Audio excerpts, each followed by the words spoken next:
Thank you, Mr. President. I rise in strong support of the welfare of children and the motion to override the governor's line item veto of child welfare. I would have brought this motion if Senator Crawford had not.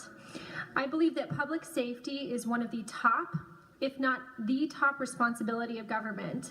And I would argue that probably most of the members in this legislature would feel that way as well. We have made a commitment in our budget to prioritize public safety. We funded $75 million for the construction of a reception and treatment center that will create 64 high-priority beds. We funded additional correctional staff officers for the next 3 years. We're not cutting corrections by additional 0.5%. We have prioritized public safety in our budget. Oh, except for children. These dollars that are being cut from child welfare directly affect the safety of the most vulnerable children in our state. These dollars go toward providers who provide emergency shelter and group home care for these children. You may not think that $640,000 a year is a lot of money, but let me tell you about one child that I know, and this is the child that I think about when I'm thinking about this budget and these dollars. When my husband and I were first starting in foster care, we started doing respite care. And that's where, as foster parents, since you're licensed, you can take a child for the weekend.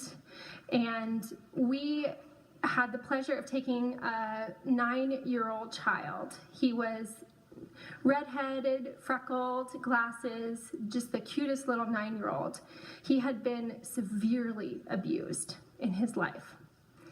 And so much so that he had bounced around from just different foster homes because he would have these meltdowns every 15 minutes, and there was no foster family who could handle his needs. And we took him for a weekend, and he was a lovely child, but he had a lot of needs. This was a kid who'd been through a lot of trauma. And I remember picking him up from the group home that he was at and taking him for the weekend and then taking him back. And this group home, I believe it was through Christian Heritage. And it wasn't, when you think about group home, you know, sometimes it comes to mind sort of a negative thought. But this was a beautiful place for this kid, and he was actually thriving there. And when we're talking about these cuts, we're talking about cutting providers who provide this group home for this child. That's what we're talking about here. I also want to bring up the fact that in our budget, we have prioritized child welfare for one portion of the state. We are increasing child welfare by 19% for the Omaha kids in the state who are in our child welfare system. The rest of the state, we are cutting by 3% if we do not override this veto. So the decision we're making today is going to affect it. Basically, it's now, as a kid, where you grow up, and when you are in a tough situation, one of the toughest situations you'll probably ever be in your life, you know, hopefully it was in Omaha.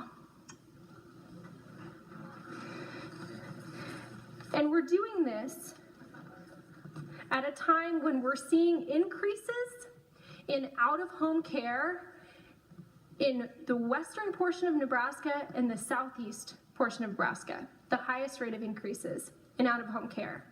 Does that make sense to you, that that is the same place where we are cutting services to help families stay together, and we're cutting important services to provide emergency shelter and group home for kids who have the highest needs in our state? That is so irresponsible.